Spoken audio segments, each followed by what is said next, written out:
Diyarbakır Gıda Tarım ve Hayvancılık İl Müdürü Sayın Mustafa Ertan Atalar. Diyarbakır, Diyarbakır, throughout history, the city famous for its copper assumed in the Atatürk era the name Diyarbakır, meaning the realm of copper. The Hilar Caves near Ergani, inhabited since Paleolithic times, hosted Romans between the 1st and 5th centuries AD. Değerli konuklar, tarih içinde hep bilim, kültür, sanat, medeniyet, ticaret ve ziraat kenti olmuştur Diyarbakır. 33 medeniyete ev sahipliği yapmış olan bu kent, bugün öteki olarak adlandırılan farklı etnik ve din grupları asla öteki olarak görmemiş, kendi renkleri içinde onlara hep hoşgörüyle bakmıştır. Bugün Müslümanlar için kutsal sayılan 5. Harem-i Şerif olan Ulu Cami, 27 sahabenin metfun olduğu kutsal mekanlar, Hristiyanların ilk kiliselerinden biri olan Meryem Ana Süryani Kadim Kilisesi, Mecusilerin ilk tapınağı, kısaca kentte bulunan ve farklı kültürlere ait 640 tarihi eser, bu hoşgörünün sanat ve mimarideki sembolleri olup, kendi kültürel ve manevi kimliğiyle korunmuştur.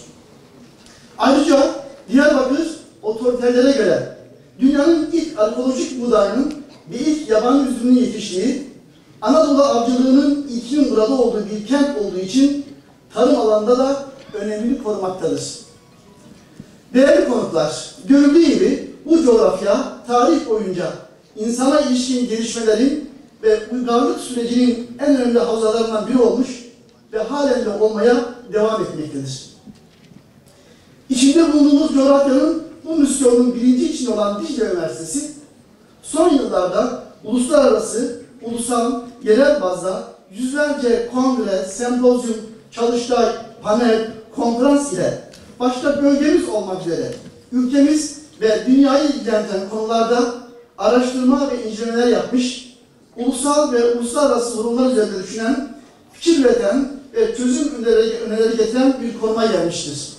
Ülkemiz zengin gen kaynağı ve biyolojik çeşitliliğin kıymetini geç olsa da fark etmiş ve özellikle Gıda Tarım ve Hayvancılık Bakanlığımızın koordinasyonunda sektörle işbirliği içerisinde çeşitli gen kaynaklarının muhafazası yönünde önemli çalışmalar yürütülmüştür.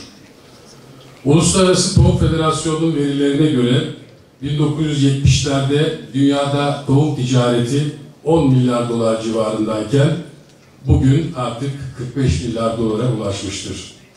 Dünya toplam tohum ticaretinin Türkiye şu an itibariyle %1.7'sini sağlamaktadır ve buna bizim önümüzdeki süreçte bu alanda daha fazla çalışma yapmamız gerektiğinin bir sonucudur.